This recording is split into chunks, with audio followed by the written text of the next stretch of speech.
ایک صحابی حضرت انس رضی اللہ تعالیٰ عنہ کہتے ہیں کہ ہم لوگ اللہ کے رسول صلی اللہ علیہ وسلم کے ساتھ بیٹھے ہوئے تھے کہ آپ نے فرمایا یطلع علیکم الآن رجل من اہل الجنہ، کہ ابھی تمہارے پاس ایک جنتی شخص آنے والا ہے۔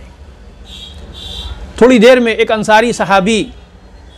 اپنے وضو کا پانی اپنی داڑھی سے صاف کرتے ہوئے اپنے بائیں ہاتھ میں اپنا جوتا لیے ہوئے نمودار ہوئے۔ دوسرے دن پھر یہی واقعہ پیش آیا کہ صحابہ اللہ کے رسول صلی اللہ علیہ وسلم کے ساتھ بیٹھے ہوئے تھے اور آپ نے فرمایا ابھی تم پر ایک جنتی شخص آنے والا ہے، اور وہی صحابی پھر نمودار ہوئے۔ تیسرے دن پھر یہی واقعہ پیش آیا تو حضرت انس رضی اللہ تعالیٰ عنہ کہتے ہیں کہ تیسرے دن جب اللہ کے رسول صلی اللہ علیہ وسلم اٹھ کر چلے گئے تو حضرت عبداللہ ابن عمرو ابن عاص رضی اللہ تعالیٰ عنہ ان صحابی کے پیچھے پیچھے چلے اور ان سے جا کر کہا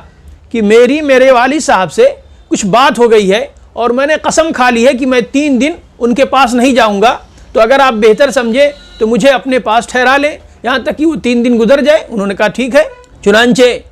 حضرت عبداللہ ابن عمرو ابن عاص رضی اللہ تعالیٰ عنہ ان کے ہاں چلے گئے اور ان کے ہاں انہوں نے 3 راتیں گزاریں۔ حضرت عبداللہ ابن عمرو ابن عاص رضی اللہ تعالیٰ عنہ کہتے ہیں کہ میں نے انہیں نہیں دیکھا کہ وہ رات میں اٹھ کر تہجد کی نماز پڑھتے ہیں، وہ عشاء بعد سو جاتے ہیں اور پھر فجر کے وقت اٹھتے ہیں۔ ہاں، رات میں جب ان کی آنکھ کھلتی تھی اور وہ کروٹ بدلتے تھے بستر پر تو اللہ کا ذکر کرتے تھے، اللہ کی بڑائی بیان کرتے تھے، اور انہوں نے ان 3 دنوں میں کوئی بری بات بھی اپنی زبان سے نہیں نکالی۔ تو جب 3 دن گزر گئے میں نے ان سے کوئی خاص عمل نہیں دیکھا، تو گویا کہ میں نے ان کے عمل کو ایک طرح سے کم سمجھا۔ تو میں نے تیسرے دن ان سے کہا کہ اللہ کے بندے، میری اور میرے والد صاحب کے درمیان کوئی بات چیت نہیں ہوئی تھی، کوئی غصہ اور کوئی جھگڑا نہیں ہوا تھا۔ میں نے اللہ کے رسول صلی اللہ علیہ وسلم کو 3 دن تک اپنی مجلس میں یہ کہتے ہوئے سنا کہ ابھی تم پر ایک جنتی شخص آنے والا ہے، اور 3 دن آپ نمودار ہوئے، آپ آئے، تو آخر آپ میں کیا بات ہے؟ تو انہوں نے کہا کہ ما ہوا الا رأیتا، یہی ہے جو آپ نے دیکھا۔ تو جب حضرت عبداللہ ابن عمرو ابن عاص رضی اللہ تعالیٰ عنہ واپس جانے لگے تو انہوں نے ان کو بلایا اور کہا کہ یہی ہے جو آپ نے دیکھا۔ ہاں، ایک چیز یہ ہے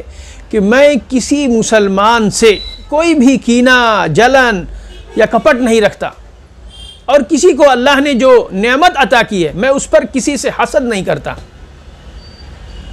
تو جب حضرت عبداللہ ابن عمرو ابن عاص رضی اللہ تعالیٰ عنہ نے یہ بات سنی